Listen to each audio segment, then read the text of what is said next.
Hey everybody! Welcome to my favorite shitty movie. It's me, Todd, and I'm one of the hosts of tonight. We've got nothing but hosts. It's very exciting, and I'll bring them out momentarily.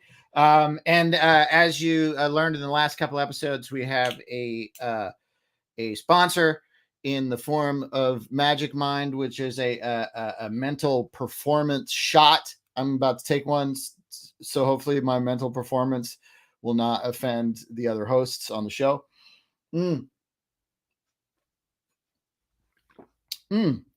It's good. It's tasty. I like it. We'll see what it does to me. So, ladies and gentlemen, we're talking about a movie called A Shock to the System from 1990, and this is I loved it when I first saw it on VHS. I did not see it in the theaters, but I saw it on VHS, and I loved it because I love Michael Caine, and it's super dark and cool. But it bombed at the box office, and Roger Ebert liked it, but I don't think Jay Carr from the Boston Globe did.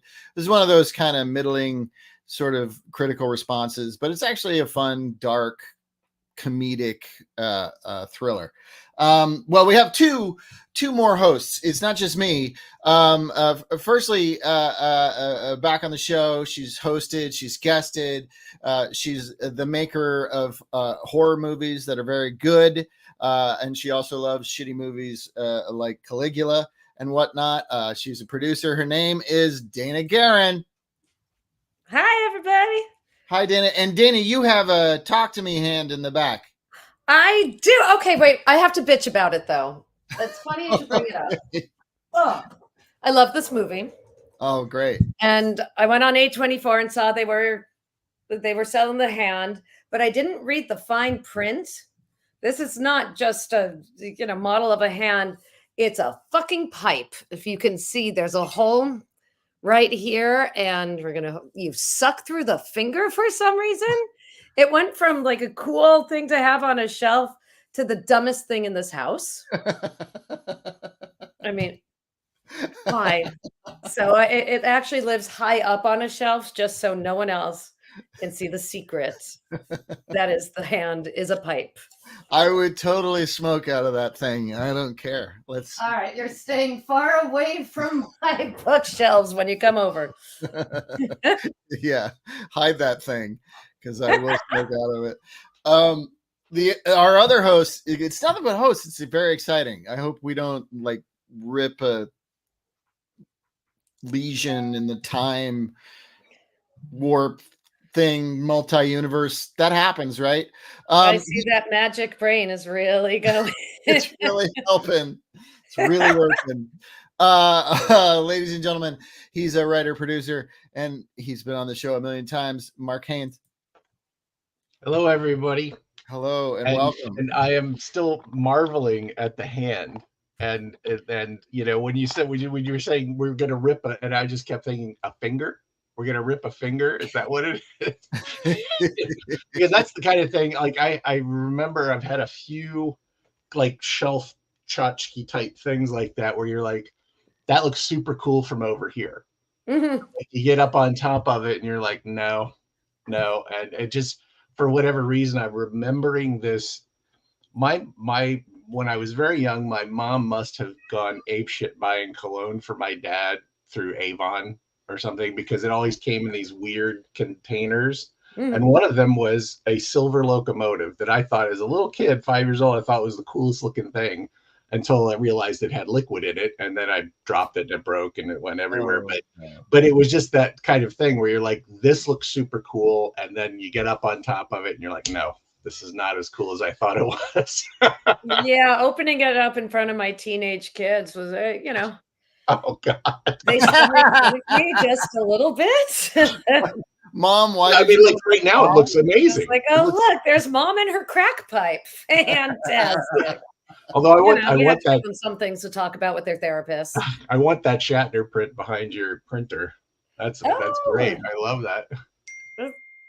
What is that? It's Shatner and what?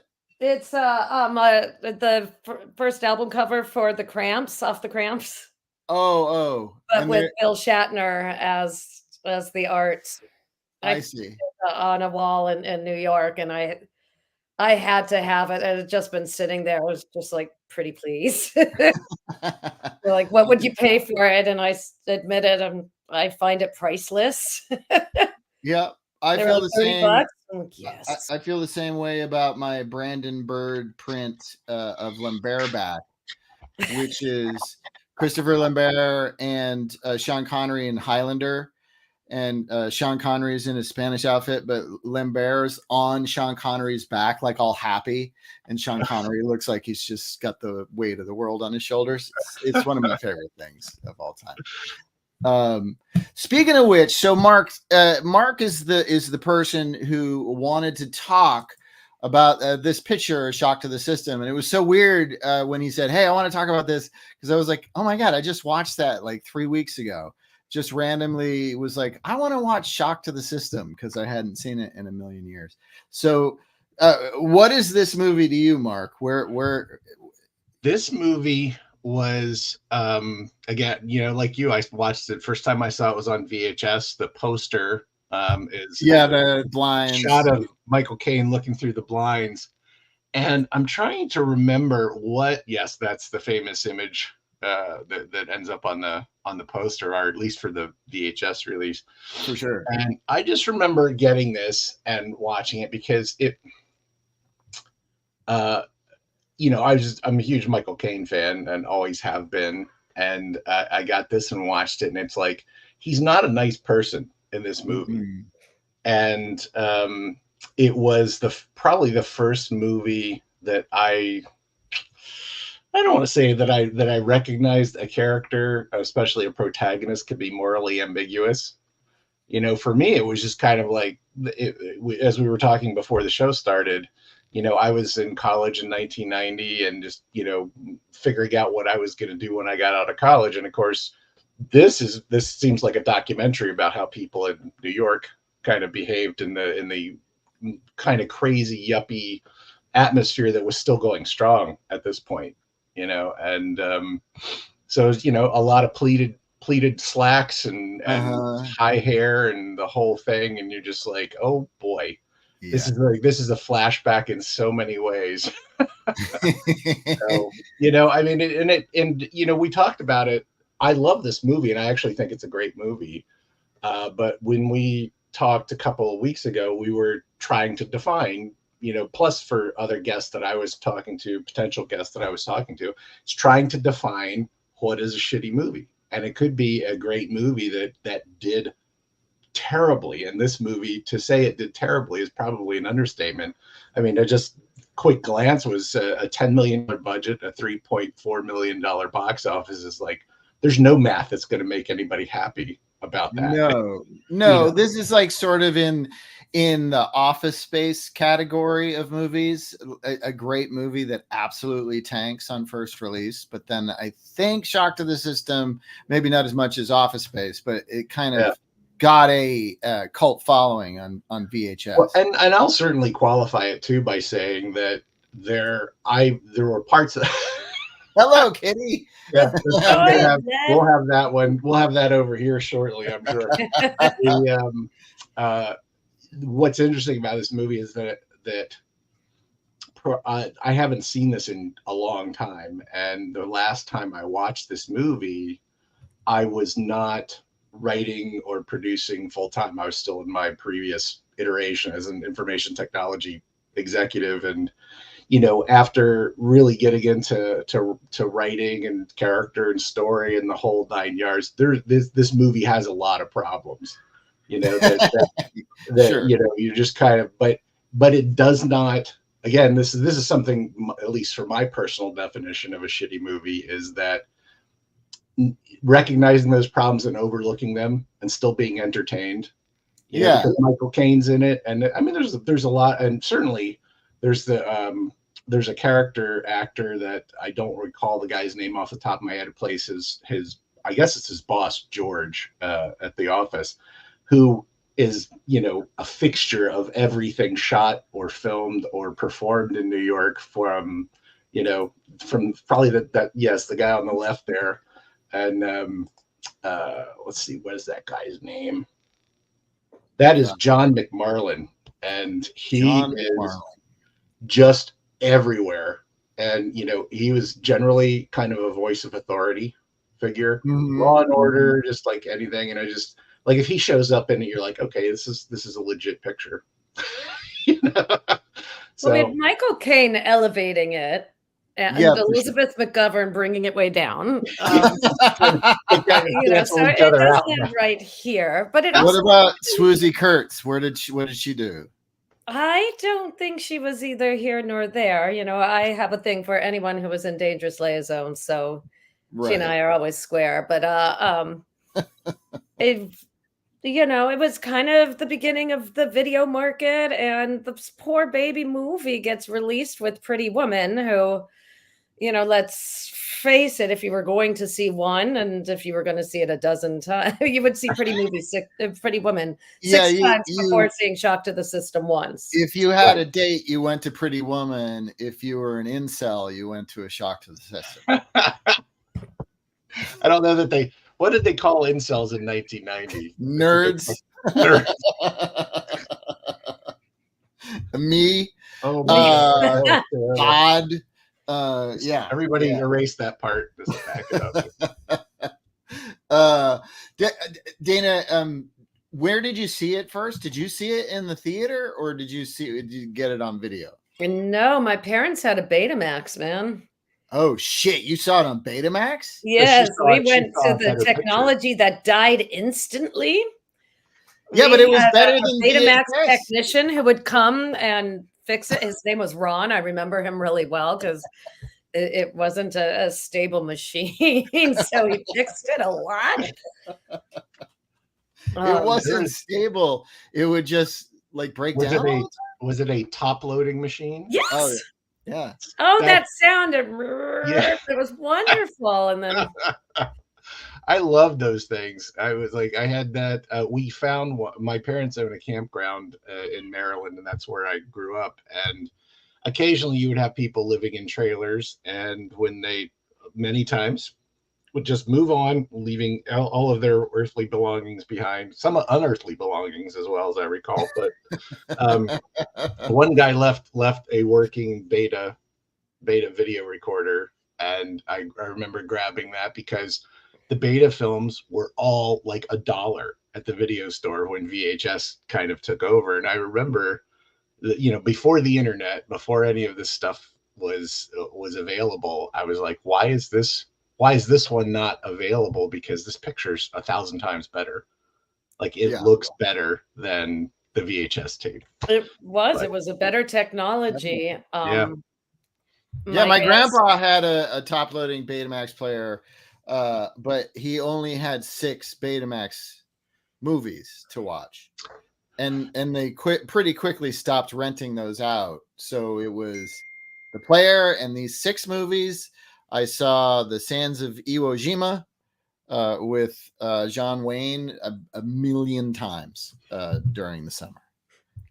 That's all you had. We had like Fame and musicals. Yeah, well, it wasn't your grandpa's. It was my grandpa's. It's all war films. It literally was your grandfather's VHS or Betamax. Which he got and paid top dollar for when it first came out, because when they both came out, they were weighing and they were like, Betamax is the superior technology. So he got that shit because he wasn't going to get garbage. He fought in World War II. He's not going to buy garbage. And we all lost. So, Mark, you can lead the discussion, and we'll all go through this. What happens in A Shock to the System, and it starts here. There's like one I liked. All these actors' names came before the title. Yeah, and that usually is just 1 or 2, but it was like this whole ensemble cast, and I thought that was a very respectful thing to do. Absolutely. I mean, or maybe it was just all of them had really good agents and they all negotiated well. I don't know. But it starts with him getting electrocuted. Yes, he's Michael Caine is he's an executive at an advertising company in New York, large. large conglomerate type things. And for the young children that might be watching, this was an advertising agency that did not have desktop publishing or any of the other kind of computer technology that we take for granted today. But the net result was he is the perfect example of an executive of the time, of a kind of slightly past middle-age executive, I guess, at that time. Worked in Manhattan, lived in Connecticut, took a train, fairly long commute, had all of the trappings of a very successful career. And stuck in his old ways. He doesn't Yes. like the idea of the new technologies being brought to him by Exactly Peter Riegert. And he also has Riegert alone. Peter Riegert with the quintessential 90s hairdo that looks like kind of like Eddie Munster got irradiated, and it's like gone out of control. This is Eddie Munster grown up. He's given up the monster shtick, and now he's an executive in New York. And wasn't this after Crossing Delancey, where he was a romantic lead finally? Oh my God, that movie is so great. Charming. Just I'm not a romantic comedy love person. Peter Riegert. I mean, he just that's the one thing about this movie is very interesting. Is like all of these actors, you really get a sense of their range that as movies go forward, it could get closer to our present day. I don't know that there's a lot that people are asked to stretch for anymore, like in major pictures, I guess. I don't know. Yeah, you got to go to the B movies to. Yeah, I think so. To see somebody who gets a chance to do something maybe a little bit outside of what they're known for. I mean, that's a very generalized statement, so could be full of shit, but anyway. I don't think you're necessarily wrong. I think the more corporate affairs are going to go with the more obvious casting. So no, I think you're right. And Michael Caine in this movie was a bit of a coup. I mean, this was not a huge movie when it was made. I'll say this is like the book industry and the music industry and the other kind of associated entertainment industries. This is when they still made mid-level kinds of things. This is like the solid meat and potatoes. We need to be able to keep things moving. I love the cat kind of edging in, like, I'm coming in whether you like it or not. Hello. He actually is a frequent guest host here. He actually once famously dragged off a prop and started humping it for the camera. So, I think everyone by now is used to Winston. Winston's all right. He's spirited. That's all. So I'll tell you what the interesting thing about this movie that I didn't remember, we were talking about this before the show started, is that, Graham's Michael Caine's character is a character named Graham Marshall, and he's, as I said, he's an advertising executive, and the company, and this is Swoosie Kurtz playing his wife, who is, the one thing I like to call out here is that very economically, everything about these people in a couple of lines. That's true. Like the opening scene, you get this. Yeah, and then her mom shows up a second later, and you're just like, this guy is put upon in every corner of his life, and at least this is from his perspective, he's put upon in every aspect of his life. He has no refuge. The only refuge he has is his authority and power as an executive at his company. And he doesn't have the refuge of his mother-in-law or his wife. Exactly. I just want to point out that you never see anyone in the firm do any work. Right. You never see what they're known for. It really could be anything. The only don't blame them for not getting the job or the promotion. Nobody does work. They stand around. They go to lunch. And they have a big lunch, and then the only person that's actually ever working is the drug dealing mailroom guy who's pushing the cart around. Right. Which I worked at a company with a drug dealing mailroom guy, and I was like, it was convenient for a lot, not for me, of course, right? But for a lot of other people. Before we even get into that, though, I just want to point this out. There's this whole elevator scene where we see Michael Caine and Elizabeth McGovern are sort of into each other, but I really like it because for the beginning of it, Elizabeth McGovern is basically this is as dynamic as she gets in the picture. Yeah, that's it. He's tired. Yeah, she's like, they shot all their scenes in one day. She had You nothing know what left. she looks like? You know what she looks like? This is just a guess, of course. And it, of course, it was long gone by the time this picture was made. She literally looks like the last actor ever under the contract system, the studio system. Like you're doing this movie regardless of how you feel about it. Get in there, It's, And you look will at- be go hot back for to that the- 60-year-old man, even though you're in your 20s. Is that guy just between Michael Caine and The Messenger? Isn't he like? Doesn't he show up later in some action movies? What is that guy's name? He looks so familiar. Do you know what I'm talking about? I I'll find see his the name. guy, but I don't necessarily recognize him. He kind of looks like Vincent Spano, but I don't think he's. Yeah, Vincent. a little bit. But this movie was like anybody who's walking by, like, you want to be in a movie? Just Yeah, get it. right in. Get in the elevator. Here you are. Yeah. Well, I was Shot going to it say down. someone put up money to have him front and center in this scene. This one. Well, the messenger, the actor playing the messenger, worked this on his reel for years. Good Years. for him. Guest I'm Panther. guessing Elizabeth McGovern did not use this on her reel. No, she did not. But what you very quickly find out. Shock to the system crawled so the voices could run, says Jeff. Do you guys understand what he's talking about? No. Me Is either. it? I don't see the anything between Is those the voices? I feel like it's, The I feel like voices, that- I think, is the movie with Ryan Reynolds, isn't it? Yeah, that's a and it's nod spectacular. knowingly. It's one of my favorites. So I guess what he's saying is the voices takes it to the next level. I haven't seen the voices yet. I just know it's out there. Oh my God, Todd! I'll watch it. I've been waiting to watch it. You know, with Mark my and I phone. can run this. Go watch it. Yeah, go All right, watch I'll it. go. Okay. Okay. We got it. My kid really likes Ryan Reynolds, so I've been waiting to watch it with him. But he's 18 and he's a senior, and he doesn't have fucking time to watch movies with me. So maybe I will watch it by myself. When I'm you just have gonna to take yeah, his car keys, man. It's like you got to be the suburban dad in the movie. Like he doesn't. His car keys are my car keys. I let him take my car when I only have self tapes. Well, I want to see somebody take their keys from their kid when it's in the phone now. Like they've got a Tesla and they use their phone to open their car and turn. And it's like a friend of mine got one several years ago, and it was kind of like, let's go check this out, because before anybody really knew what a whack job Elon Musk is, and so you're like, oh, let's check out the Tesla, and it's like, well, do you turn it off? It's like, no, you just walk away from it. And I'm like, that's the hardest thing to get used to. I mean, that would really be like, you don't lock it, you don't do anything, you just walk away from it. That's crazy. Yeah. Well, I mean, my hybrid, which is not a Tesla, it's the same thing.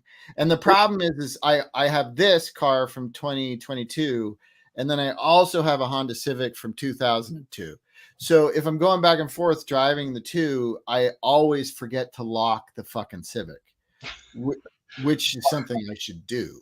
I recently switched from a Jeep Grand Cherokee to a Jeep Cherokee, and they moved the ignition button like this much on the dashboard. So I'm like pawing ineffectively at the wrong spot on the dashboard. Yep. What? Let me tell you. All right, so we got the crack dealer in the elevator. We have Yes. Elizabeth McGovern sleeping her way through this. And And what then we they find have the- out, I was going to say, is that we were talking about before. So this guy on the left is interesting because he goes directly into playing middle-aged authority figures. And in this one, he's supposed to be a young up-and-coming executive. I don't know what the actor's name, but he's just to Michael Caine's right in this image here. Yeah. Screen. And it's like The guy in the foreground's freaking me out in that shot. well, I'll tell you something interesting that I didn't recall from the distance. You're all seeing that face, right? Oh, the guy on the right? Yeah, it's not just me. That guy's supposed to be another young up and coming executive who has zero hair, which is in it's like, and he talks about, they're talking about their status, like the things they have representing how wealthy and successful they are, and he's like, I have a personal sports trainer. Right. It's like, really? You know, and so that's something that dates the picture. Well, kind of everybody in the middle class, what's left of it has that, but it's Yeah. just in the form of a strip mall like gym, you know, specialized gym. That's what we get, or like like Zumba, we get that. So Well, in this dinner scene, we get this first moment of the Peter Riggert, Michael Caine, who lights whose cigar power. This is the cigar lighting is the power dynamic indicator for wherever you are in the picture. But I do want to point out very quickly that Michael Caine. Do you want to go? You want to step through it kind of in order, like what's happening here? So basically, what you've got going on here is Michael Caine is this advertising executive, as we established, has got basically all the trappings of a very successful life. But through dialogue, you learn he and his wife are counting on this raise to, repair their house and do all kinds of other things. He's going to get a raise and a promotion. This lunch is celebrating, and it's basically the other people around the table kissing his ass because they expect that he's going to be their boss within a day or so of when this is happening. And the lunch was spearheaded by that goddamn Peter Riggert. Right. Leave the pickle man alone, Todd. I will point out here too that Michael Caine's character, through dialogue, and through other actions in the movie, has a very tenuous grip on the idea of that he has any control over his own life. Like everything is defined by other people at this point. And so he's on a razor's edge as far as that goes. Of white male ego. Basically, yes. This is the beginning of the long slide. There's falling down, sort of a more actiony version, and then like the algorithms of this, because I was looking at this, took me down this rabbit hole, and I wound up watching it's a guy's name, I think it's called like Edmund or something, and it's William H. Macy in a David Mamet movie, and it's totally this sort of falling down murderous structure, but in the Mamet movie, most of it is William H. Macy haggling with prostitutes. That's what he does.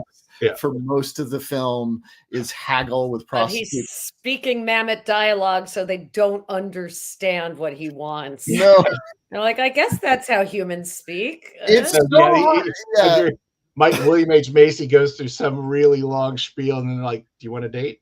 Yeah, got any money? How much money you got? How much time? The girlfriend experience. It's not. It's the Mamet experience. Yeah, the Mamet experience is different. It's a drag. So what you do find out is that Michael Caine has this image of himself as kind of this conquering hero. Like you said, Todd, the white male ego is in full force at the beginning. Although it's being buffeted. But it's also also the plan that he took for granted. I mean, I think, and it's born of the baby boomer age and the way that generation got out of college and slipped right into, if they didn't have to join the National Guard or whatever, they'd slip right into a comfortable corporate life. And I think that a lot of people, like my dad included, eventually the rug got pulled out from under him. Oh yeah. And to his credit, Michael Caine's character here thinks he's done everything right. So this promotion that's on the coming is like, it's just the next logical step. Right. And instead of that, he, basically he doesn't get promoted. I mean, it's like the scene you put up there is them coming back. Yeah. And he's at that age where you're not going to get another job. You're probably topped out of the salary. Like, it is a big deal that he didn't get it. You can tell this guy is terrible, just terrible. This is his buddy, and he's being forced into early retirement. So his problem is his buddy and his boss George, where you're getting the sense the company is cleaning house of the older executives. Mm-hmm. Mm-hmm. And so no one does any work. I don't blame him. Well, there's a lot of passing of file folders, which was work back then, I guess. But there's a lot of people running around with reports. There's one character, his name is Henry, and he's the computer guy, which at that point in time there was just the one. in any company, and he was the person who communed with the machines that got them to do what he Right. wanted them to do. Yeah, he lived in the basement and Yeah. yeah, Exactly. he drank a lot of Coke and ate Hot Pockets incessantly. So Michael Caine's world is collapsing. And he's And pissed. This is such a great shot. Yeah. This is him looking at Peter Riggert now getting his cigar lit by the guys that were feeding him at lunch earlier. Yes. And Fickle- he's like, he's fickle not white having man. it. What's that? I said fickle white man. And that was the working title of this screenplay, I feel like, at some I'd point. watch that movie. So Michael Caine is in the subway on his way home. He's just, fucking angry, and guy comes up panhandling, asking for spare change. And if you are watching the show and you've never been to New York, or you've never had an aggressive panhandler come up to you, it happens. And in this particular case, Michael Caine is already in a very bad mood, and he pushes the guy back, and he's not trying to kill him, but the guy goes back, loses his balance just as the train is coming down. Guy falls over, and it all happens so quickly that nobody's able to identify exactly what happened, and Michael Caine gets away with it at that point. Because they immediately shut down the train. Right. They announce the train is out of service. Everybody comes off. He gets kind of mixed in with the crowd, and as he's leaving, there's a New York police officer coming towards him and goes right past him back to the scene of the accident. He's starting to realize nobody really saw me, and if there were cameras in the New York subway at this point, they probably didn't work. This is 1990, so it's not like today in our kind of surveillance state attitude where everybody's got a camera and there's cameras everywhere. None of that. Here he is. He's invisible in his work. He's invisible in his home. His mother-in-law's there, not paying attention to him, and now he's moment invisible. where he discovers there are some perks to being invisible. Exactly. Yeah, so, I mean, I don't know if they're perks unless you are, predisposed to murder.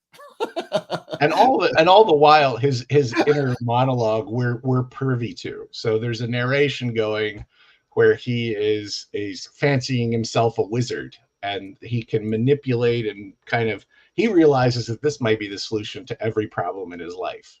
Although I love how often that narration talks about how in his youth he was great at controlling women. Well, yeah, and here there's a lot of stuff in there. He's like, he used to be able to command women, and it's like nobody ever commanded women. No. Murder makes you funny in the head, I think. Well, he was as we were talking about right before the show started, I did not realize that his narration started before the murder. Oh, yeah. I thought that the guy goes over into the subway hits him, and it was like, I recall some weird kind of effect, like a audio effect or music cue of some sort, that boom, now he's insane. He's like, oh fuck, this could work, Yeah, the narration does nothing to bridge that. And they also, the bibbity bobbity boo of it, I don't think they ever really brought it back around. It made no sense with the character. It was just something he was saying in his there was no tie to his real life. It irked me every time he was like, Alakazam. I'm like, shut up. Yeah. If you kind of realize too that if his inner monologue has any input into the advertising copy he created, it's clear why he was passed over. Yeah, because it doesn't make any fucking sense. Right. And so then he has to light Peter Riggert's cigar. What a humiliation! Right. What a humiliation to suffer. Yes. And so this is to have a lighter on him. As a white man, as a middle-aged white man, really relate to that horrible moment. Oh my God. Aren't you glad we don't smoke anymore? Yeah. Now, didn't he? You get to keep your dignity. Well, that was the thing that I did notice, is that these guys are literally smoking cigars almost everywhere they go. Yeah, they're in elevators. They're at the restaurant. And there was, what's interesting is that there were some really weird kind of editing things that, again, until I really started working in this business, that I just kind of ignored before. And now you're like, what was that in there for? There's just, these guys are sitting at the table, they're having a lunch, they're being loud, but they're not being like super loud. But there's this weird cut over to like the maitre d' and a waiter who are like, oh, those guys are assholes, And it's like, and you're like, what the fuck? Like, it doesn't go anywhere, but anyway. No, it led to a few scenes in American Psycho, but other than that, no. It's bone. There's a lot of cream. stuff, American Psycho type stuff here. Yeah.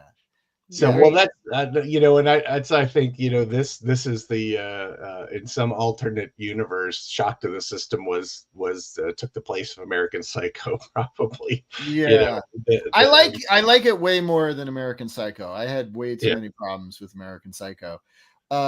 So then he goes to dinner with these two ladies. They go to a bar, right? Yes, this is Elizabeth McGovern in her kind of like. What is that expression? What is that expression? This is a Rick Baker maquette expression. That's what that is. That's kind of like this is the artificial plastic Star Child at the end of 2001 and the one they made in 2010, which cost like $3 billion for 10 seconds of film. Right. But because it was a computer did it. Anyway, Elizabeth McGovern is as great as Michael Caine, I think is a fantastic actor in just about everything he's done. Especially Jaws 4. What's that? Especially Jaws 4. Yeah. And really committed. And then of course, but Elizabeth McGovern in this movie is like, are we done? Is the scene done? Or did you call cut? Somebody call cut. That's what that expression is right there. Is it over? Right Can now, I go home? She's right there now calculating her paycheck versus her bills. That's what she's doing in that scene. Like millions of Americans do every day. But no, it makes total sense. So Michael Caine is the bum has been killed and he goes out on a date with these he's stopping for a drink with these two before he gets home to Swoosie Kurtz and realizes it's like, I can fix this too.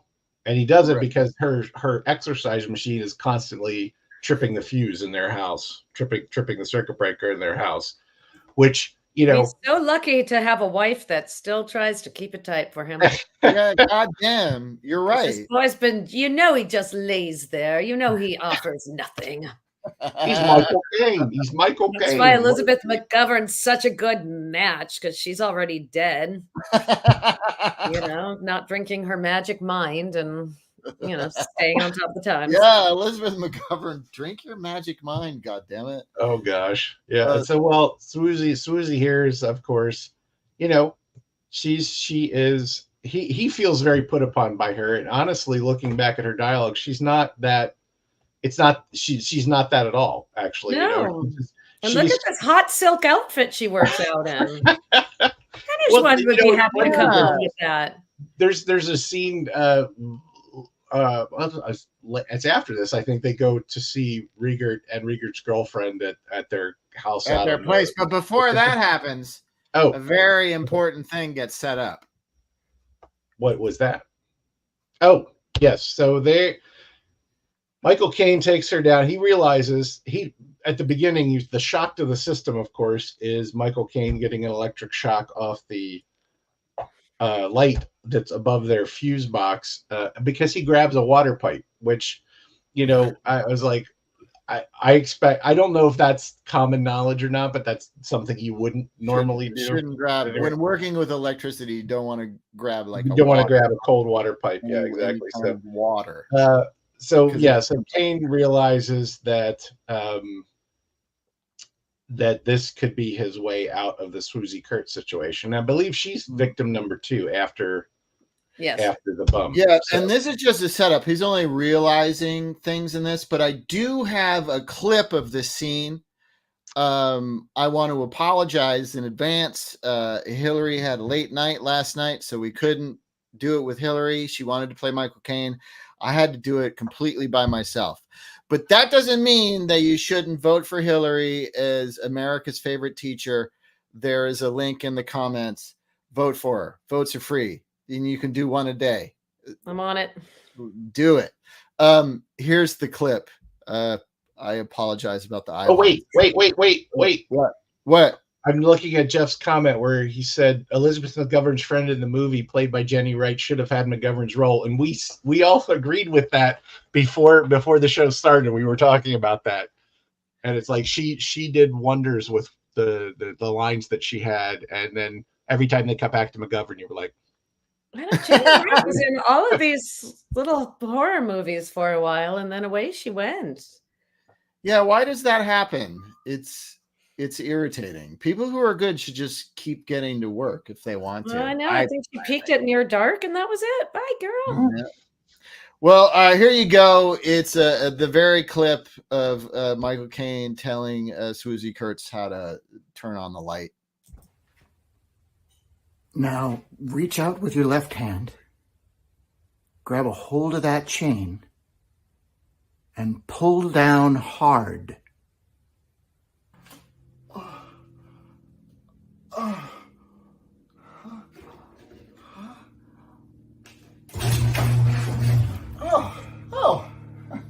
I see. Oh, here's the fuse box right here.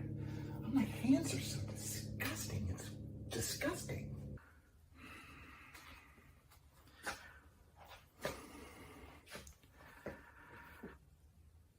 I didn't get the job, Leslie.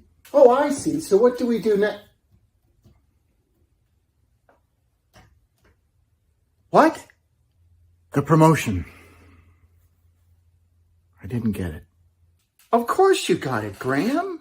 You always do. I'm sorry. I know what it meant to you. No, you don't, Graham. I really don't think you know how much this meant to me. That's when he realized she was a witch. I can't tell you. Every time I watch a movie for this show, I rack my brain trying to figure out which scene you guys are going to do for the reenactment.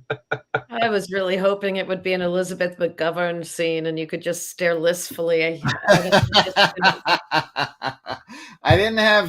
I only had a black dress. I didn't have the Elizabeth McGovern dresses. I apologize. I'm very sorry. Well, as long as you're sorry. Carry on. So that happens, and then, as you mentioned, they go out on a boat with Peter Riggert and the lady from Gremlins 16 2. Candles. Oh, 16 Candles. Yeah, she's the sister. Right. And she's also in Gremlins 2, the new batch. She is. She's excellent in Gremlins 2, the new batch. Oh, they all are. That's another one. I'm like, she worked all the time, and I don't know where she is now. I hope she's on a TV show, because a lot of times people wind up on TV shows, and it doesn't hit my radar. So I don't know. I hope she's on a TV show. So that happens, and then yeah, of course. Yeah, they're in. I love. Go ahead. Yeah. I just love scenes in movies where one couple that's not is listening through the wall to another couple that is. For some reason, are they listening through the wall, or are they in like the other end of the room? Because isn't there a shot where this kind of pans down, or are they downstairs? They're downstairs, I think. Right. Yeah, I don't know if they're actually in the same room. That would be better. I don't know. Yeah, it was, and of course there's a scene right before this. They're on the boat, and I think they come back, and Riggert needs his light for his cigar, and Michael Caine's just sitting there, gonna let him flounder, and Swoosie Kurtz, of course, is like, Graham, your lighter, which becomes a pivotal point later, and he looks at her like, you should die, and of course that's very quickly what happens after that. Yeah. But Granted, she's not there for all the lighting of the cigars. I'm Team Swoosie. She was out of this league. Yeah, for sure. Well, You And it's, I know, think he's before the just show, like those, the Andrew Tate motherfuckers who are just like, my wife challenges me this much. I'm going to find a really anemic teenager and I'm going to bet that, and she's going to think I'm awesome. She's going to have nothing to say, and I will be the smartest one in the room. there is, that's the thing, is like, you look at this thing through the lens of time and you're like, wow, there's like a lot of like kind of, this is supposed to be 1990, which at the time 1990 was the future, so it was Yeah. like people were supposed to have kind of like, starting to get a little better about things. And as we were saying, it's like watching that in 2024, watching that movie in 2024, you're like, Susie Kurtz was being a partner. She's like, these are the things you do to get ahead at your job, Mhm. and it's like, and What might have been, it might have been a huge problem, because in 1990 they didn't have Magic Mind, and you guys brought up before the show that if they'd had this mental performance shot, a lot of these characters, they wouldn't have gotten into this trouble or have been murdered or anything. Well, he would have been reporting to the guy that was panhandling in the subway. That would have been his boss. That boss had been using Magic Mind. That would have been that. Will Patton would have solved this in the first 30 minutes of the film. And then, Oh my gosh. We haven't even gotten Carlos to McGovern the awesome, doesn't have to get drugged and raped. So, yay. I wanted to. awesome. Well, that's the thing, is like, could you tell she was drugged? Like, No, she would look drugged anyway. Yeah, it's just, Mhm. he's There was like, not oh, I much got of a a drugger. And it's changeover like, there. maybe you don't. Maybe you don't. So he There's a whole subplot that could have been eliminated. after this trip What a where he has to light that goddamn Peter Riggert cigar. After that, he kills his wife, because that's enraging, having to light someone else's cigar. Because he was trying not to, and then she's like, do it. He kills her. Okay, I just wanted to point this out. Considering that, like, there's no dialogue that supports this at all. Knowing that Susie Kurtz comes from a financially well-off family, she floated his ass. For sure. 100%. Yeah, she was, 100%.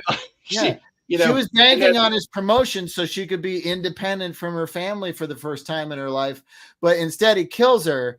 And there's this moment where he's scattering her ashes and the wind picks them up and blows them back in his face. And he starts. It's a very funny moment. But as soon as that happened, I was like, oh shit, the Coen brothers ripped this shit off. Because that's one of the funniest moments in The Big Lebowski, is when with the dude gets all the ashes of Steve Buscemi's in his character.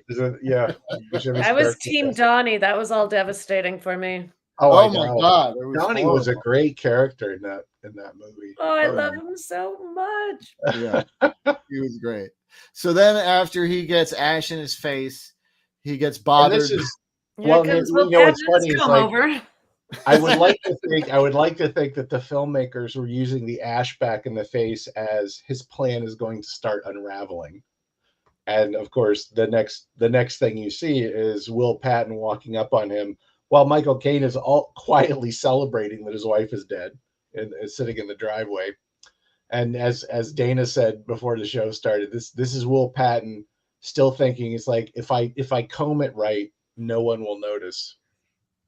Yeah, but you get a sense that this guy's going to be a really great actor. Not necessarily here, but later. Right. Well, I mean, he's always dedicated, and sometimes, but he's like dedicated to whatever the text is. And because I think he thrusts himself into performances, sometimes because of what's written, he's very silly.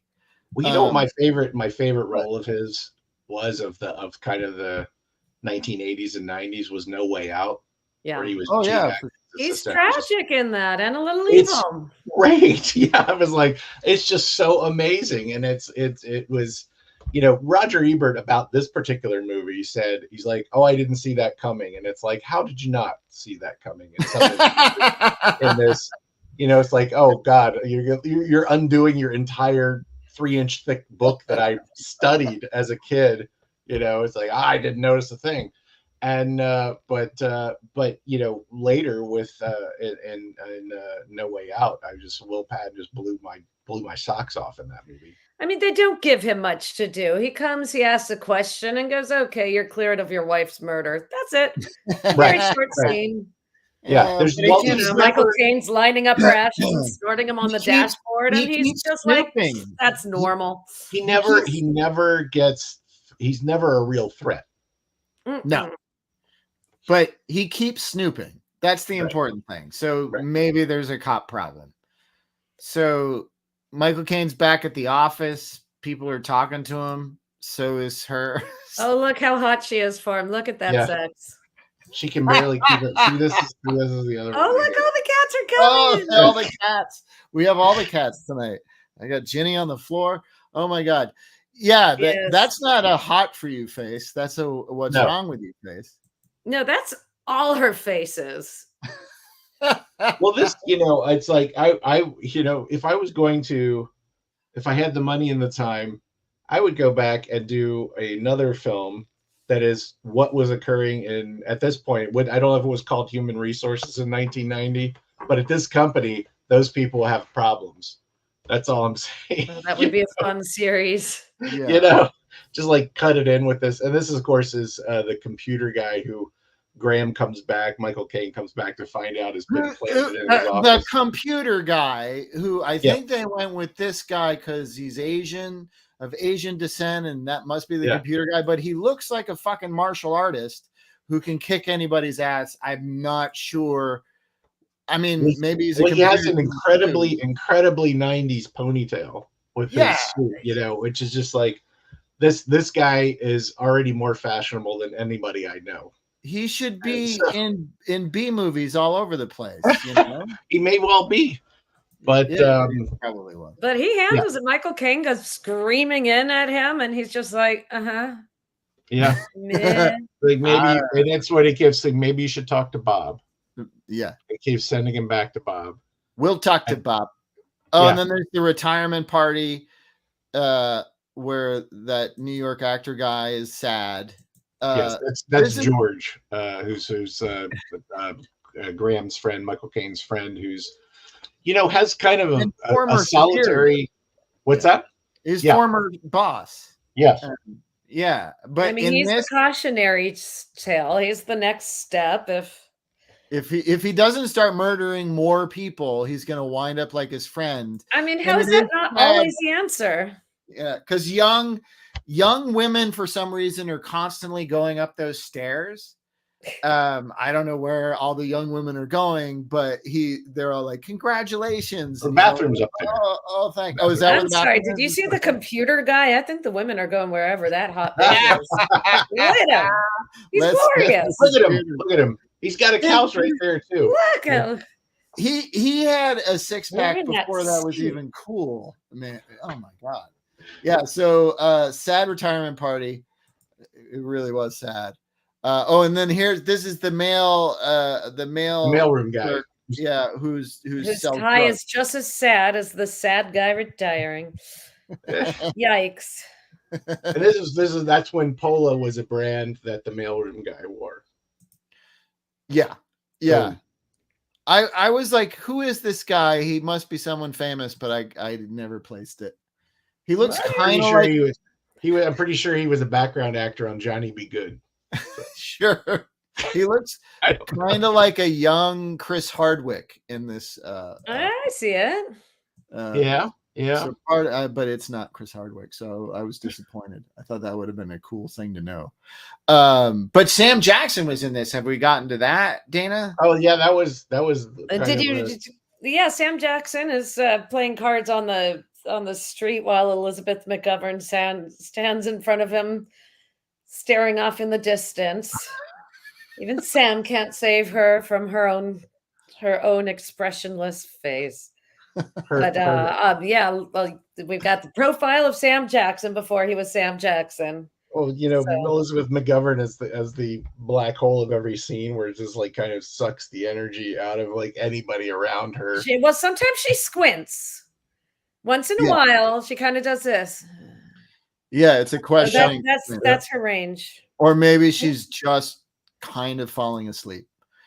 I mean, This scene is great. This is Michael Caine ignoring a call from his stepmother as he figures out how he's going to kill Peter Riggert. Right.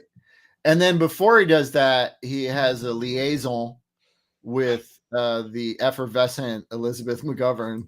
feel and the we- tension in her hands. We see Oh, yeah. That was that- so weird. They're not even holding hands. She's just No. like, Yeah. Well, in Michael Caine kind of moves his hand along her arm and to her palm as if he's a blind man trying to find a braille sign. I Like, it's thought really it looked just not like- exactly like The Hand from the Michael Caine movie, The Hand. oh, my I love the hand. He was doing the handwork here, I feel like. But then, yeah, he blows up the boat. He sets everything up to look like an accident. It's very smart murdering. You have to give It's him very that. smart, and since nobody has an emotion in the film, like you just move right on. Yeah, it's no, just he blew up. you're like, Well, you're like that boat was probably worth something. That's the most emotion you get. Yeah, but they don't Well, work in insurance. They apparently work in advertising. So, Right. they don't think like that. It was a good explosion anyway, I would say, of a model out on the water there. I loved it. I miss blowing up models. Oh, Lord, babykins, what happened to your hair? Oh boy, yeah, this looks like it was done a year after the scene where he encounters him in the driveway. It's a totally different color, style. It is. I feel like at this period of Patton, his hair was always kind of wonky, and that was kind of the cool thing. It's like Bill Murray in Kingpin, when he's the bowler, and Yeah, in but every that's shot his hair is awesome. doing something crazy. I You're think right. This looks like reshoots. They did some pickups. Like like Patton's hair is they're just like, wait, the weird. movie's coming in at 122. We'd like it to come in at 124, so it feels like a real feature. We're We gonna need add- Will, and we need somebody who looks like Michael from behind. He's like, Knock it out of the park, boys. that's it. That's it. All right, so we blow up Pickle Guy. Yeah, yeah, we and love Pickle Guy, and then this happens, right? Michael Caine, who's rented a car under his former boss George. Mhm. Rented a car to drive out and rig the boat to explode, and like an idiot, he leaves a gigantic gold lighter on the dashboard, and because they have not established his attention to detail up until that point. Sarcasm, hashtag sarcasm, but He's bad at And- everything. He's really not. well, very- where this movie completely diverges from believability is the fact that the rental car company mailed the lighter back to the address they had on file for George. That's where it's like it goes completely into science fiction at that point. At any rate, so this is the big boss, and Michael Caine, Bob is dead, George is retired, and the big boss on the left is asking Michael Caine, we need you to step up and run the department. And Michael Caine's like, oh, sure, okay, fine, I'll do it.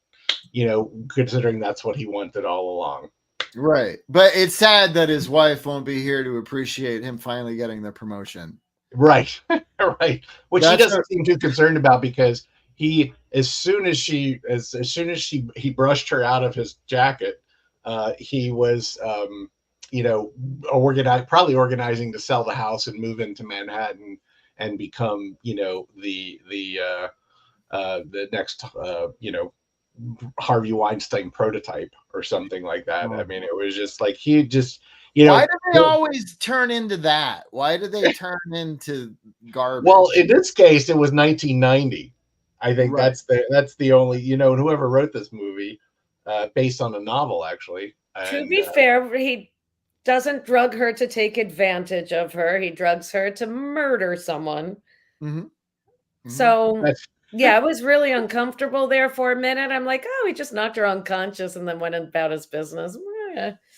Not great. Don't get me wrong. Not great. Yeah. but yeah. not as bad as you thought. But as someone who Right. doesn't sleep, there she is. Look There she is looking at that Will Patton, commitment. whose hair is once again Is different for the Different. third time we've seen it. it's dark. It's like bleached on top and then dark in the. Well, What is sometimes happening? it's hard to figure out like how much time is passing in this film. Yeah, You know, I at some guess point, maybe it's like that's what weeks they're or going months. for. Yeah. You can tell the passage of time by Will Patton's hair in this movie.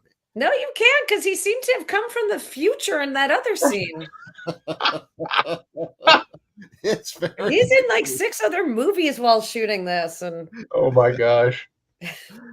I like when he came in. He came in. Oh, Katie says, "Hi, Mom." hey, it's my kid. She was here when we were talking about the crack pipe. So, proud mom. Super proud mom. Why is it a crack pipe and not a bong? I don't get it. What's the difference? Well, it'll never be used, so it's whatever you want. the magic. That's the magic of motion pictures. Yeah. Indeed. So yeah, the guy in the middle is, he's actually the only victim that Michael Caine has that could, I was rooting for him to die, because this guy is like, if he had the C in CEO is cliche, because every line he says is like, oh, that guy was such an asshole, right, Graham? Ha ha ha, and of course Michael Caine's going along with all of it. And that particular scene you just showed was Michael Caine walking out with those two, and he's looking over at Will Patton, who's, pardon the expression, grilling Elizabeth McGovern at a hot dog stand. Yeah. He's just trying to wake her up. Yes. She's like, what's happening? What's wrong with you? Why won't you respond? And, that's as animated as she gets when she's like, I got to go back to work. Here's her discovering the big MacGuffin. Right. Thing. So the lighter, so the rental car company sends the lighter back, which lands on the desk of her friend. And moments before you see her realizing what's happening is that the lighter, she asked Graham if he found because there was a big scene where, they were. Yeah, he holds up a lighter and she's like, ha, right. But then it's revealed through insert shots. A lot of insert shots in this film. It reminded me of that movie we watched a couple weeks, Fateful Findings. Oh, one of my favorites. Insert shots. I want to do a movie. I want to do a film that's all insert shots. And you have full dialogue playing the whole time. A drama is unfolding, but all you see is inserts. What's like I love Patrick McGoohan, but if you've ever watched anything he directed, from The Prisoner to episodes of Columbo, the guy absolutely loves having his character, if he's in it, if he's in whatever he's directing, or somebody else, we're rigging a bomb, we're cutting the brake line, we're doing something, and you see the hands are doing whatever, and then it cuts to a scene where the person is like, and it's just, Patrick, stop it. Like, we don't need that. We don't. Yeah, we really don't. So she finds the lighter. Yeah. And then this is when she realizes that he's been killing people. Right. But luckily he doesn't know, because her expression never changes. She's the real sociopath. Elizabeth McGovern's character, my fan fiction for this universe, this cinematic universe, is that she moved on to the World Series of Poker because there was just like fucking nothing happening there. And, she cleaned up, and she would tell people often about having worked with this crazy guy that she thinks killed his wife and his boss.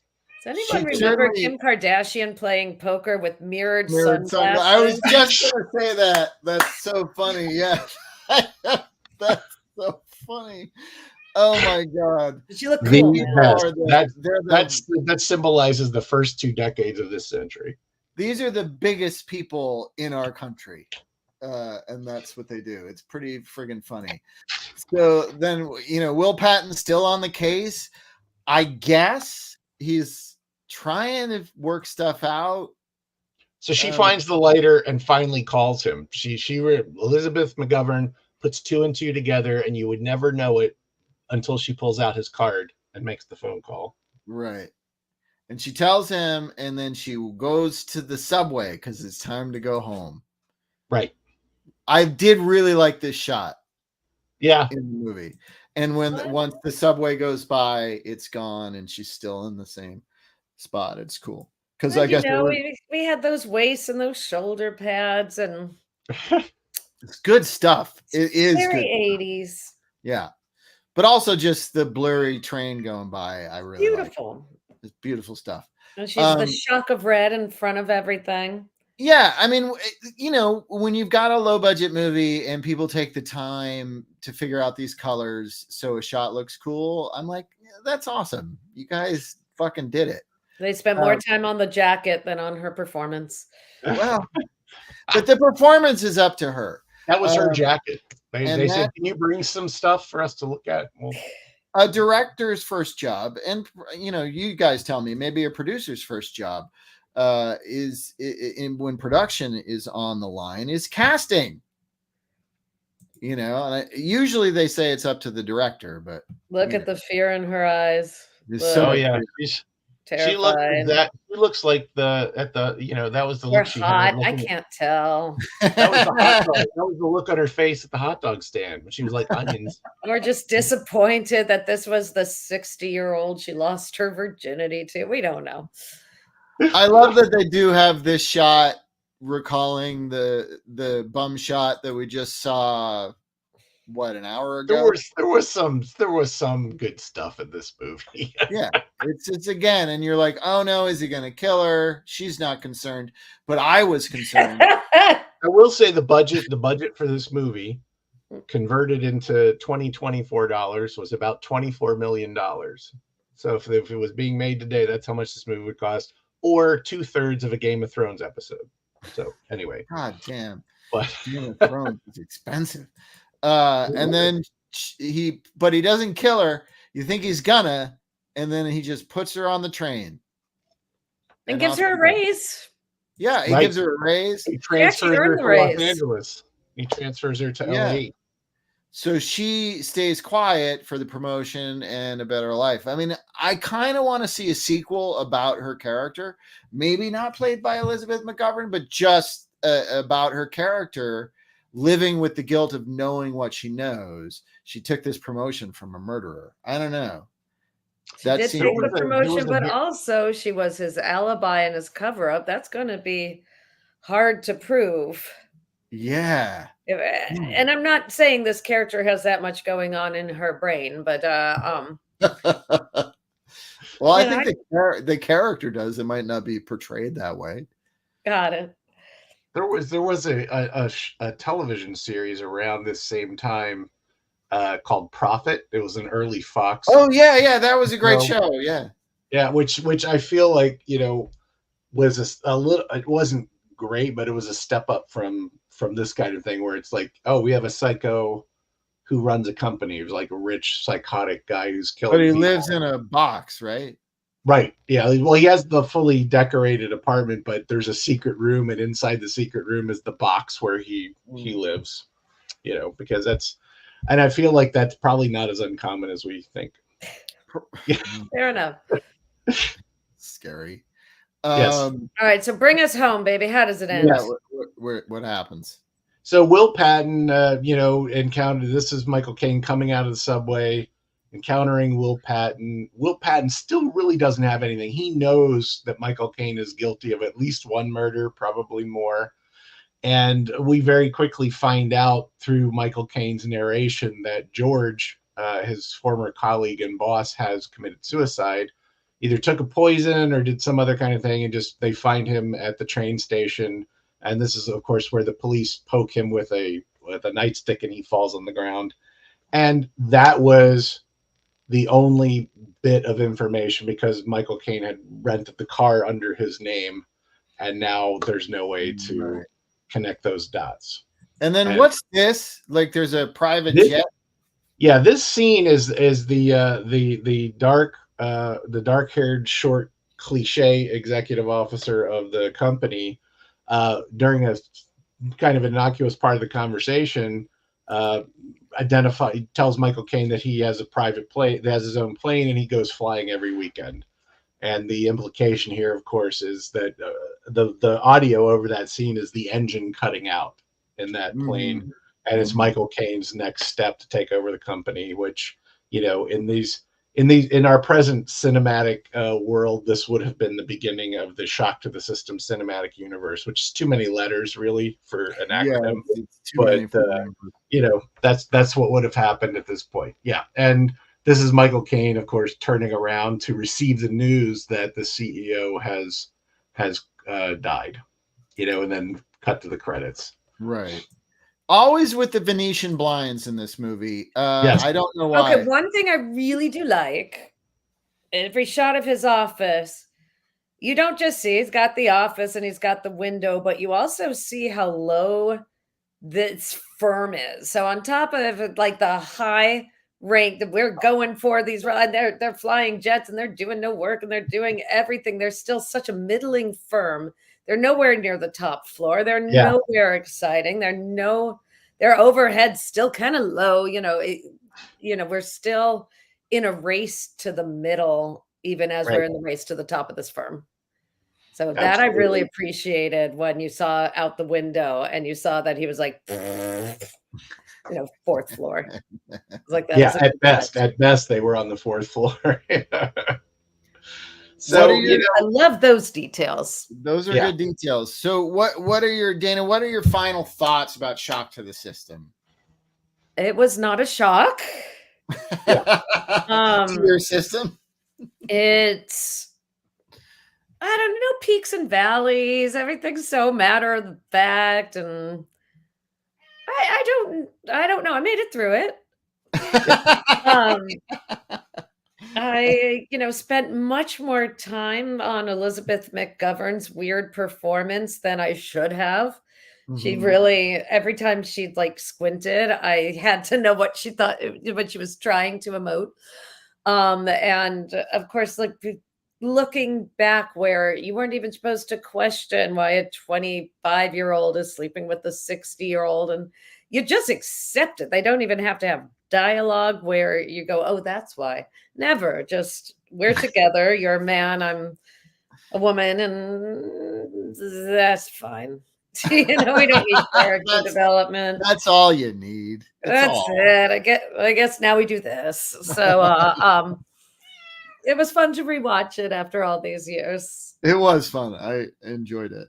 Mark, what are your final thoughts on this picture? That my fond memories are completely unfounded of this movie. I really, again, it's like I remember watching it. I love Michael Caine's performances in almost every film. The one that I could completely do without is him in The Swarm, which I think a buddy of mine did on the show here. Stephen Paris did on the show last year or the year before. But yeah, it's supposed to be a black comedy, so it never really gets funny though. But it's also supposed to be a murder mystery, and the mystery's not that complicated, so it's not really. You're kind of like, is it Michael Caine as staying one step ahead of everyone? It's like that's not that hard based on the everyone that's around him. So it just much like Elizabeth McGovern, if you analyze this movie objectively, just kind of lays there. It's like goes straight through. Some people die. There's even the murders are not unique in any way, really. No, it was like watching Dallas, but not exciting. Well, that's the thing that I was looking at is like before I went back and looked at this, when I first saw this movie, I thought it had been on television because it's not exceptionally violent. I don't think there's any foul language in the movie at all. And so you're kind of like this. Yeah, this that would have livened it up just a little bit, but yeah, it's a weird movie that it makes perfect sense why it only made $3.5 million. Besides the fact that it was up against these kind of blockbuster, what would become these amazingly huge films of that year. But it's like it feels like no balls, and it was one of it's a really big cast for something that basically went straight to video. Yeah, I kept wondering like that if just half these people hit later, and that's why I'm so impressed with everyone who walked through this movie. I'm like, hey, Yeah, I know that person. Yeah, exactly. Well, I I feel like think it was a little bit of both. I think it was some people on their way down and some people on their way up. I wish that it occurred to me to take a look at this movie probably like 4 or 5 years ago, and then maybe go back and see what the right situation is with the original book. You know, Oh, okay. Interesting. as a producer, and be like, this 5 years ago, this would have been a streaming show. I think could have been a good streaming show with kind of corporate backstabbing, murder as a way to get ahead, kind of a thing. I mean, it's got all those pieces to it, and I think one of the interesting parts about this, I think, is that at this point in time in 1990, pre-internet, and just at the very beginnings of kind of AOL and that kind of stuff, I don't know that the inner workings of large corporations were that interesting or accessible, to a large movie-going audience, unless you worked for a big company. Well, your corporations aren't fun. It's No, not. I mean, it's like maybe they were worried this would give people ideas. I don't know. Yeah, I don't know. Yeah, and now that I'm thinking about it, I compared this movie to Falling Down, and the Edmund or whatever it was called, the Mammoth movie, and like none of these movies quite work. Like it's supposed to be the mental unraveling of a white middle-aged person who's doing what they're supposed to do in Right. their upper middle class or working class, whatever it is. They're just supposed to be doing this. It's usually, middle class, upper middle class characters. And you watch them devolve and descend into terrible things, murder in this case, and in basically, well, Falling Down, he doesn't kill anyone on purpose. I can't remember. I don't think he does. Yeah, I don't think he does. He just wrecks infrastructure, which is worse than killing people. Let's be honest. I mean, that's terrible. Are you saying he's a Republican? That's terrible. Was that out loud? That was He's just putting policy forth quicker than the government can. It's just interesting to me that all of these movies about that, whatever it was that keyed people into it and thought there's a market for this. White dudes in these situations all over the country are losing their shit, and this is like wish fulfillment, maybe like Death Wish. Well, with trying not to, and probably going to fail spectacularly, not get overly political, is that I think there's just a huge swath of the country that would look at Michael Caine's character in this movie and be like, he's a hero, and it's this kind of fight the power authority where it's like you can't fight the power if you are the power. Yeah, that's very it's true. like you've got it kind of backwards. And what I find interesting about the one thing that I kind of took from this movie, and I think it was really more of a function of when it was written and when it was made, was the fact that all through this, Michael Caine lives a very upper class existence, but in his inner monologue that we get to listen to, he's middle class. He's constantly thinking he's middle class, and he's got to move up and all this other kind of stuff. And it's just like, to me, it just kind of, the thing that struck me was this disconnect between objective reality and where people think they are. Right. Yeah, absolutely. Which is much deeper. I think it's probably a deeper thought than this film. That's a super deep cut, and politically speaking, we're talking about people who don't live bad lives but are convinced that they do. Right. And someone else has it better. And that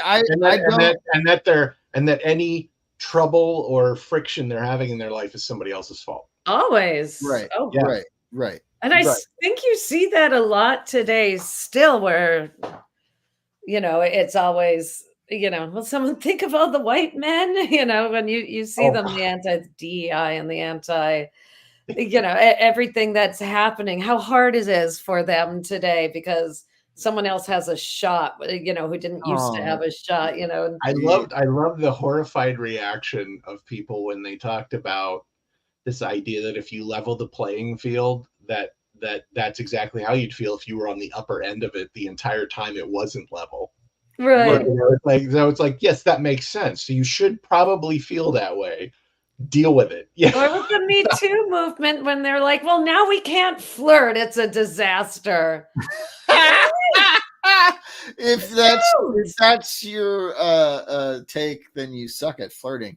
I know. Let's do this. Be bad Yes. or be best. Mark and I both have titles to present to you, Dana. I'm And down. are they so bad that no one should watch them, or are they so bad that it's awesome? I will go first. My movie, I went with a thriller because Shock to the System put me in the mood for thrillers. And it's called 8 Million Ways to Die with Jeff Bridges, Rosanna Arquette, and Andy Garcia. That did not look like Jeff Bridges. I know. all. Can we go back for a second? Yeah, Yeah. sure. Yeah. That looks That's like Jeff- Chris Pine, actually, or Yeah, kind what of. the fuck am I looking at?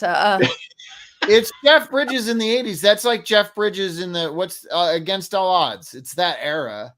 So Oh. I've never seen it, but I gotta tell you, it's so 80s with that shock of pink and that like Yeah. Nagel writing. I love it. I love this work. Cool. Alexander Paul, Sean Judge points out in the comments. Alexander Paul, I believe, is she supposed to be the woman across the bottom? yeah, I think she's the woman that's across the bottom. Yeah. Yeah, well, that's just life with. And I think she went Yeah. from there to Baywatch. You know, Oh, is that who that is? yeah.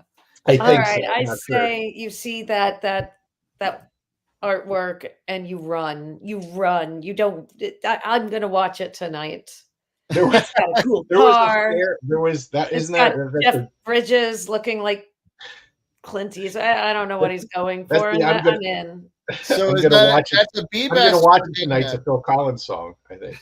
Yes. I love that song. As Jeff points out, this was when everybody was taking the style of Miami Vice, and not just the style of the show, but the style of the print advertising and the print merchandising, advertising. and just Yeah. like if it's pink and aqua and kind of a weird font, maybe an Art Deco font, maybe we can get somebody confused and they'll It rent was- our movie. The end of socks as we knew them.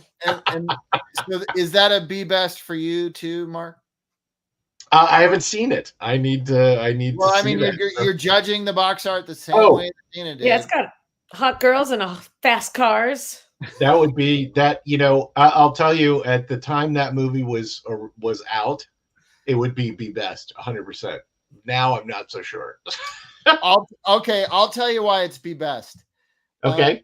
There's a scene where Jeff Bridges and Andy Garcia are circling each other and like talking seethingly at each other, threatening each other subtextually, and Mm. Oh. challenging each other's masculinity. And while they're doing it, they're both enjoying snow cones. You're not going to get Okay. this scene anywhere else, and that scene is why this movie is awesome. That's. I'm sold. I'm sold. I Yeah. really am. Yes. Who It's wins? snow cone. It's really in that moment, it's a tie. It's a All tie. right. Is it So- a buddy movie at the end of the day, or do they kill each other? One of them kills the other. It can't end any other way. Is it in a factory that makes sparks? No, there's more so- the climax of this thriller is on a I don't know what you call it, like a gondola on tracks. So look at all What those is balloons. going on? Wow, Mark? why did those balloons? That is a Mac OS thing that I just found out how to turn off, and apparently it comes back on whether you want it to or not. And it does things like this. Like, oh, nice. Yeah. Right it's- on. I want to get that. And like double thumbs up is like, it should be like confetti or something. And it's happened in Zoom meetings, which is just amazing. Like during a pitch, you're just so Love it. Here's Mark's title. It's called Balls of Fury. It's a huge comedy with tiny balls. and this movie is not a good movie, but it's Dan Fogler, a Dan Fogler vehicle, I guess. And there are enough things that I laughed at in this movie. I mean, it makes no fucking sense. I'm just gonna say that right off the bat. The setup is that Dan Fogler is a former ping pong champion who is called back into service by the FBI or the CIA or some government agency to, Sure. it honestly, it doesn't matter.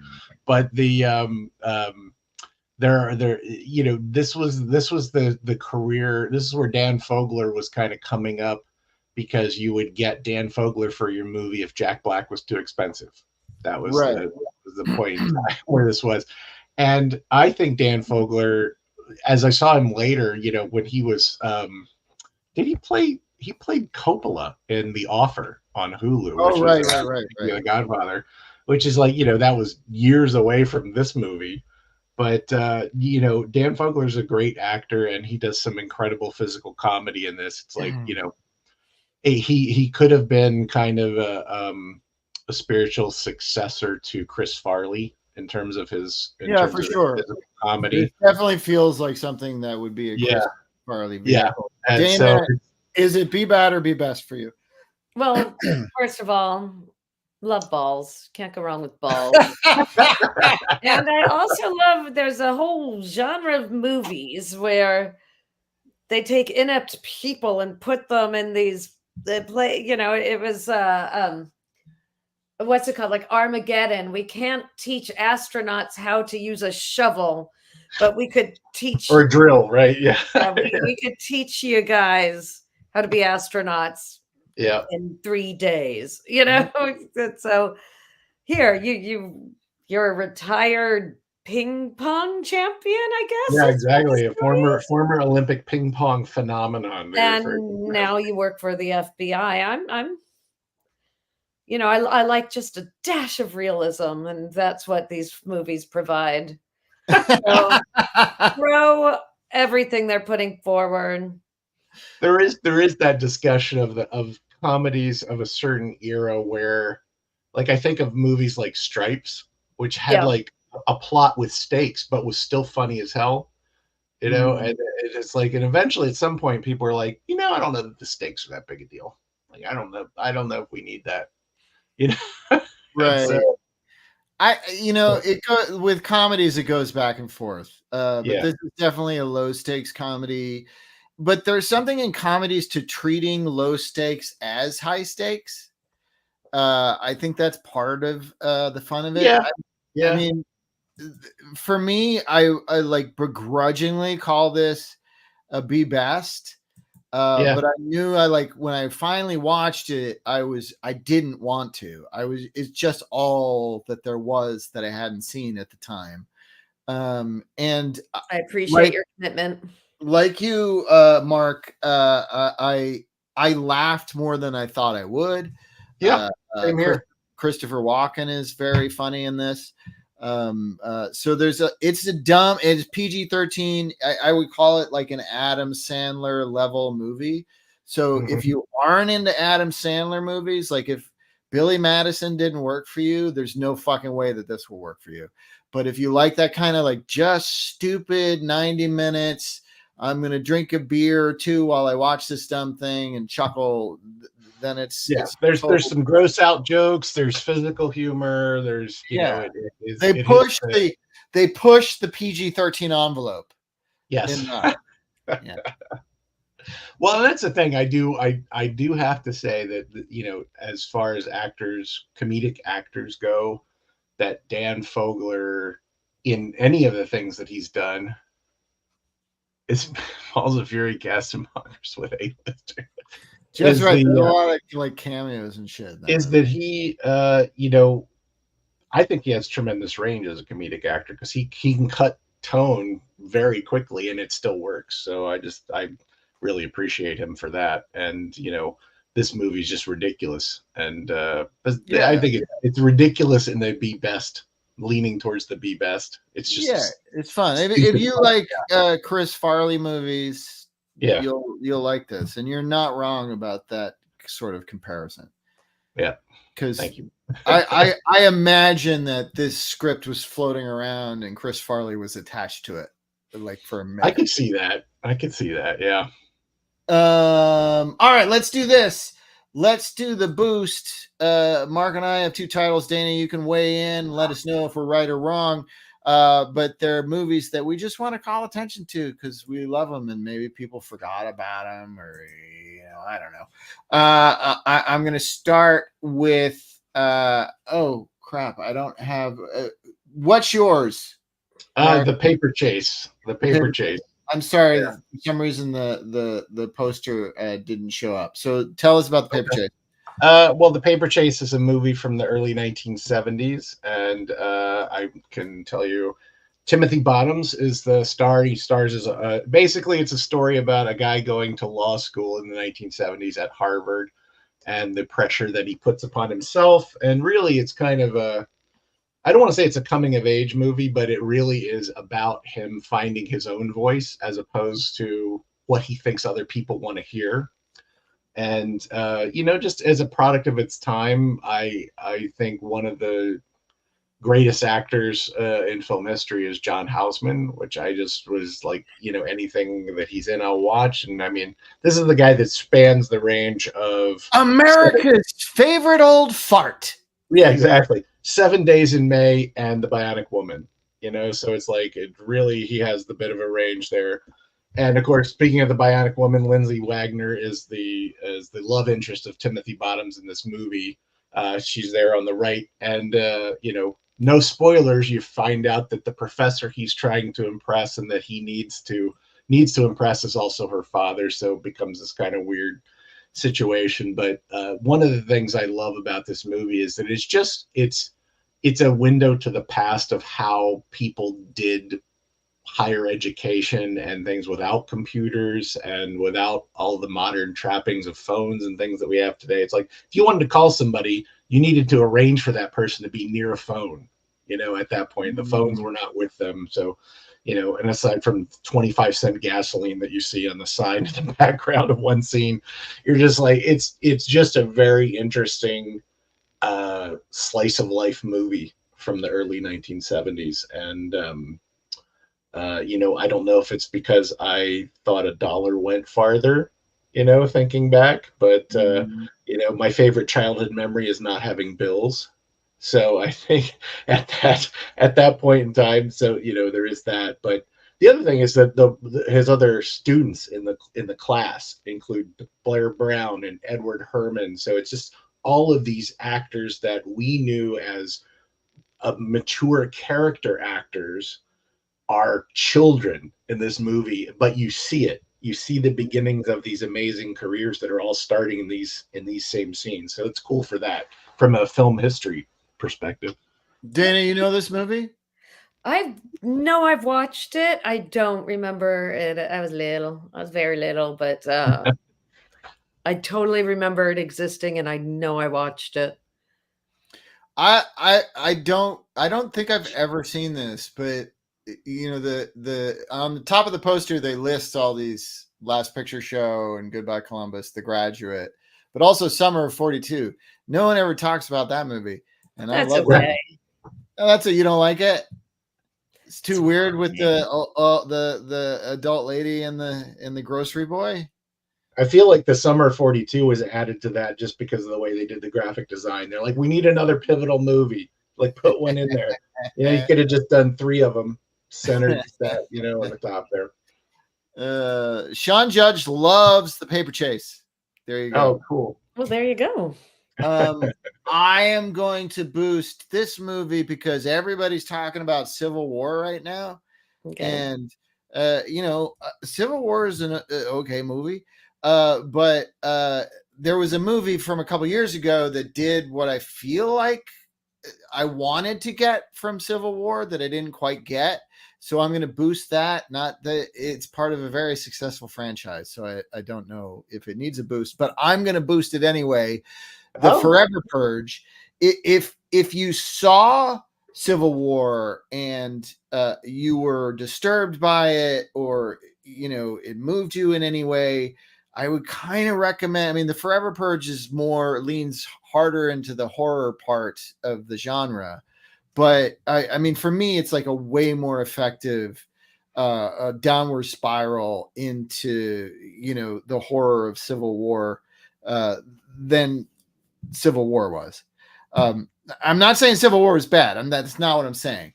I'm just saying Forever Purge was the more intense version that I wanted. I mean, I wanted Civil War to be as good as the Forever Purge. Maybe I was already spoiled because I love the Forever Purge. I don't know. I gotta hand it to the Purge movies. They're so much better than they should be.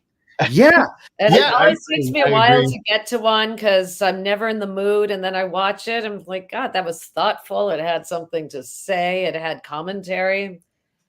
Like, oh, Yeah. that's right. Yeah. I like what they do here. And It's they so all fun, have and- their they and all well, have it- their own little messages. Yeah, you're Well, and right. it kind of like, as you were saying, Dana, too, it has, you know, when you see a movie that's entertaining and it has those things, you're like, you Right. can do it. See everybody, like, Yeah, you can do look, it. It's Can okay be to done. do. Yeah. So anyway, that's my boost. Let's do the indie effect. This is when we talk about characters that are in movies that if you remove the character from the movie, nothing would really change. They're just in the movie and they have no effect on the narrative. Mark, what's yours? What do you got? I am it's a character from and this was another one. I tend to pick movies that have characters that you could do without, amongst a lot of characters you could do without. And this was a character from Star Wars The Force Awakens and also Star Wars The Last Jedi, and it's Captain Phasma, played by Gwendolyn Christie, who is amazing. I think she's great. I enjoyed her very much on Game of Thrones. But this character, clearly they had bigger plans for the character than what actually occurred.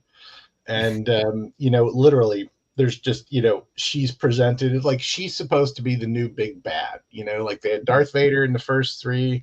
Then episodes 1, 2, and 3 was Darth Maul. And then this is supposed to be like she's coming up next. And it's just like she's there, and it's like a firecracker that doesn't go off. It's like the fuse is burning, and you're just like, That is one of my favorite things when they cut out a character, but they can't cut it all out or it doesn't work. So yeah, you have these people who just show up and you have huge entrances sometimes. Or, my favorite example is Silence of the Lambs, where Clarice's friend, who obviously gets cut out of the movie, has the pinnacle. God damn it, Clarice.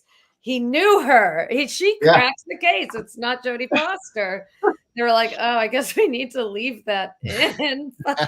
There's even a couple of shots where they're like right on her face, as I recall in that movie, where you're like, this person's going to be pivotal to the story. Yeah, but you don't need her until she breaks the case. And yeah. Then I don't know. You know what? Musical. They actually have a whole song for her, where she's like, "I finally get my line," and she keeps doing costume changes as she comes out and goes, "God damn it, Clarice! He knew her!" And she's, sparklers and strip tease and all of it, just repeating the line over and over. That's awesome. You say like they cut stuff out but they couldn't completely cut the character out, and that immediately made me think of Ronnie Cox in that shark movie that Rennie Harlan directed, Deep Blue Sea. Oh, he has no lines. He's just at a desk, and Sam Jackson is leaning against his chair as his assistant or whatever. And the whole scene is played between that lady who's always in Rennie Harlan movies and Sam Jackson, and Ronnie Cox just sits there, and he's not in the rest of the movie. It's just one scene with Ronnie Cox. It's so weird. So I can't get around it. I presented Tiptoes, and there's a whole subplot that's gone where Matthew McConaughey dates this other woman, and she's got this entrance, and she's always there, and he's somehow here, and she's all fancy in the background, and but they cut her out completely. But there she is, always somewhere, and you're like, oh, poor girl. That's really perfect for a movie like Tiptoes. That's what should happen. It didn't need to be any longer, so I appreciate them cutting something. So I'll take it. I'm continuing my tradition of loving completely unnecessary characters that make me laugh. I talked about the guy who says it's a shame folks throwing out a perfectly good white boy like that, and Better Off Dead. This time I'm going with Steven Stucker from Airplane and Airplane 2 as Johnny. There's no reason for this character to be in this movie except to come in and tag scenes with stupid jokes. And I think it's the greatest. So in a weird way, he's easily one of the most memorable characters in the movie. Yeah, but unnecessary to the narrative. Sure. Not necessary. He's just there for funds. All right, like- can we do Chris Tucker in Fifth Element? Like what? Oh yeah. Oh, that's a great one. That Does he And not? that's a lot of time too. that's a lot of time, but Yeah. why? Does he not help them in some way get to the yeah, he's next just there chapter? panicking at the end. He's just Yeah, he literally is just I You know, remember it's when I funny 'cause saw it, he walks out and I was like, oh, what a fun little cameo. And then he never fucking left. It's like, I just oh, wonder what level of energy the movie would have had without him. Would it have been this kind of big, heavy sci-fi epic thing? Because like, who would be in the scenes? It would have been Bruce Willis, Mila Jovovich, Mila Jovovich, who couldn't and talk. Ian which Holm, was hot. right? Yeah, she had the orange suspenders, so that would have been some energy in the scene. But and then Ian Holm, so when they're there figuring it out, I think maybe that he was there just because they needed the right number of people to be at each of the pedestals at the end. Fair enough. But you're right though. You're right. I mean, that could have been anybody. There were some other characters that passed away, like he didn't pass away, but what happened to the young monk that was with Ian Holm, who was hysterical? Like at one point he was posing as the husband to Mila Jovovich's character. right. When they- God, I don't remember any of it. Yeah, it's super. I'm just a nerd. That's why I remember. All I know is one of those aliens who changes his face at the train station is a famous director or something. I don't know. That was the last tidbit I heard about that movie. I think one of those guys is a famous director. Jeff points out that Chris Tucker's character in Silver Linings Playbook is unnecessary to the story, but he's always great when he's on screen. What I would have I loved gotta tell you, everything is unnecessary in Silver Linings Playbook. To my mind now, I picture Chris Tucker in his Fifth Element character in Silver Linings Playbook, and it's a completely different movie. I might watch that. I would have to watch that. That would be a former, that would be a Be Bad, Be Best later at some point. Yeah. Oh, Jeff, I love you. What did Jeff say? Oh, you no. No. He'll be fine. He'll be fine. He'll be fine. All right, someone check in Jeff after the show. I'm going to wrap this thing up. I'm going to remind you that we have our sponsor, Magic Mind. And I will remind you, if you go to www.magicmind.com/SHTTY movie and you put in the code SHTTY, you can get 20% off an order of Magic Mind. And I'm sure it'll work better for you than maybe it did for me tonight. I mean, it's, I don't know. It could have solved every problem with this movie. I'm certain of it. Well, the best part about it is that the Magic Mind sponsors might get pissed, but they're drinking Magic Mind, so they're just, that's fine. Yeah, they won't listen to the whole show anyway. I can just cut out the part where I say good stuff, and send it to them. They'll be like, "That's great." It's easy peasy. I love it. Before we go, Dana Guerin, is there anything that you would like to point people to? Something work that you have coming up, or that you're working on, or past stuff that like the taking of Deborah Logan? Maybe people don't know about that. Anything like that? Honestly, I'm just going to be this person and tell you to vote. Holy shit! Please vote. If you're not registered to vote, register your ass to vote. Get off your ass. Yeah, November's not so far away. And go watch a horror film, but definitely vote. Yeah, but not for